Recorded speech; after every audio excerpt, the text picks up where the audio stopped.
Excuse me, I hate to interrupt. Hey, Congressman Nunes, I just want to ask you really quickly, what were your calls with Lev Parnas about? Were you asking about the effort to investigate Hunter Biden? Congressman Nunes. Try to ask him if he would talk about his calls to Lev Parnas, if he was part of the effort to investigate Hunter Biden. Hey, Congressman Nunes, I just want to ask you about your, I'm a reporter from The Intercept. I want to ask you about your calls to Lev Parnas. What was the content of those calls? Were you part of this effort to pressure the Ukrainian government to investigate Hunter Biden? Thank you, Congressman. Okay, you gotta go outside. Because nothing screams I'm innocent like desperately taking out your phone and filming a reporter doing his job before turning around and booking it out of there. Yup, my hands also tremble relentlessly when I have nothing to worry about. This is Lee Fang, a reporter with The Intercept, attempting to ask Devin Nunes a question during an NRCC fundraiser. And the question was simple: were you part of the effort to pressure the Ukrainian government to investigate Joe Biden? And the answer should be just as simple. If you aren't implicated in the scandal that's leading to the impeachment of the President of the United States, a scandal that he, as the ranking member of the House Intel Committee, was supposed to be investigating, mind you, then he would just say no. It's as easy as that. If a reporter asked me if I committed any crimes today and I didn't, chances are I'll say so before I sprint off in the opposite direction.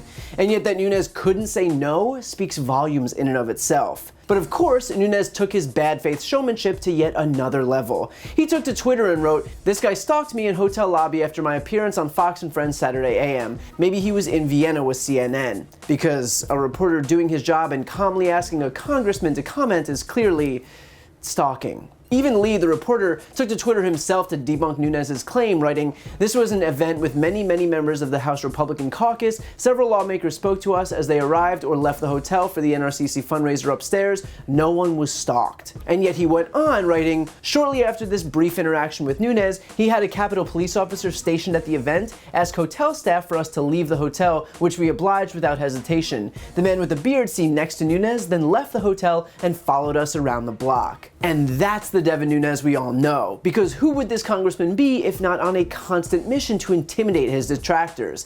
That's why he's leveling lawsuits against CNN, against the Daily Beast. The guy's even suing a fictional cow on Twitter, claiming that the parody account, among others, had defamed him. Again, it's a fake Twitter cow. And yet, it's possible that trying to silence his detractors is the only defense he's got, given the fact that the attorney for Les Parnas, Giuliani's associate who'd been helping him dig up dirt on the Bidens in Ukraine, said that his client was willing to testify to Congress that Nunes' office called off a trip to Ukraine this year when they realized they'd be required to notify Intel Committee Chairman Adam Schiff. He was also reportedly willing to testify that the purpose of the trip was to interview 2 Ukrainian prosecutors who claimed to have evidence that could help Trump's re-election campaign. And if this whole scheme seems eerily familiar to the very issue that Nunes, as the ranking member of the House Intel Committee, was investigating, that's because it is. In other words, if what Parnas' lawyer is saying is true, that Nunes himself was involved in the efforts to dig up dirt on the Bidens, then he's implicated himself in the very investigation that he was overseeing for the Republicans. And that is not exactly a good look. It might, however, explain the running in the opposite direction, misleading posts about him being stalked, the desperate lawsuits of anyone and anything, and, well, the literal trembling. Of course, one way around all of this would be for Nunes himself to testify under penalty of perjury. If he's truly the victim that he claims he is, then he'd have no problem opening himself up to the scrutiny. Although it looks like scrutiny is the very last thing that Devin Nunes is seeking here.